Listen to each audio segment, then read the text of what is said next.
Let's be clear. They didn't have to do this. And I believe if the committee's real goal was to see Donald Trump indicted, instead of being able to claim to their constituents that they held him accountable, they would not have taken action today and instead just handed over all the information quietly to the DOJ. Sure enough, the former president pounced on today's news, trying to rally his supporters with a statement to his Truth Social, saying, quote, "These folks don't get it, that when they come after me, people who love freedom rally around me. It strengthens me. What doesn't kill me makes me stronger." The DOJ is doing its own investigation, led by newly appointed special counsel Jack Smith. He's not in any way bound to follow the committee's recommendations. But that didn't stop the left-leaning cable outlets from celebrating today as a historic day. This is a huge deal. They just threw the book at Donald Trump. They just named him and his potential co-conspirators. According to the committee, Donald Trump is a felon, an insurrectionist, someone who wanted to riot but just physically couldn't get there. Absolutely historic, has never happened before. Today is a very bad day for Donald Trump and a very bad day for his presidency. Historically. December 19th, 2022 will be a day in our history where it will be the first time a former president has been charged with conspiracy, obstruction, and insurrection.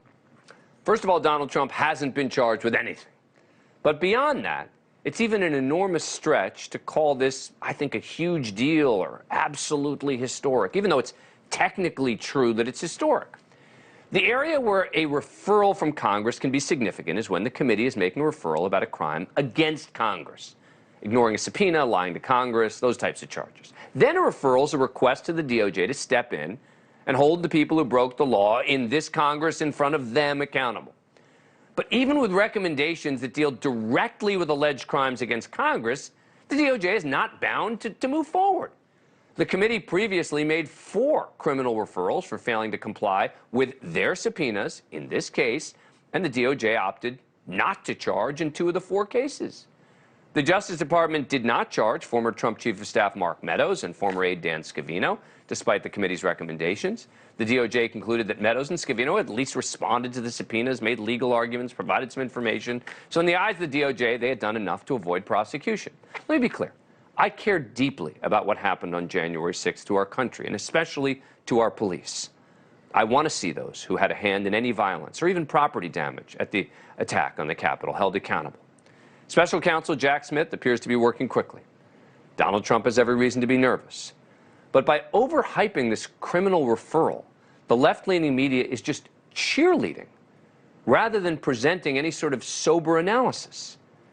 Joining us now, Stuart Gerson. He has worked on both sides of the political aisle. He's a former acting U.S. Attorney General under Bill Clinton and served as Assistant Attorney General for the Civil Division under President George W. Bush, H.W. Bush. Thanks so much for coming on the show. Really appreciate it. All right, so am I being too hard, do you think, on the left-leaning media here? Well, only a little bit. I mean, let's agree generally that you and I are equally as well equipped as anybody in Congress to make a referral to the Department of Justice. I mean, I used to pay more attention to them when they came from my appropriations chairman or somebody like that. But why did the 1-6 committee feel bound to do it? And I think because a large segment of the public expected it.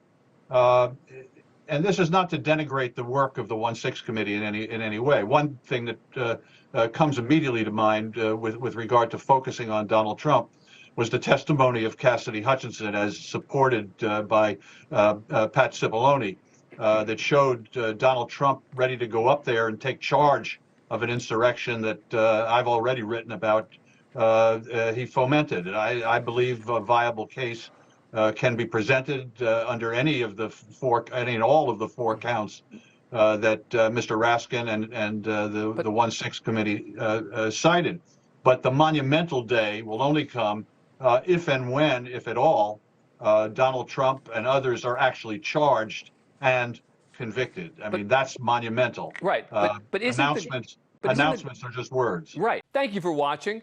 Go to newsnationnow.com to find NewsNation on your cable provider. And don't forget to click the red subscribe button below to get more of NewsNation's fact-driven, unbiased coverage.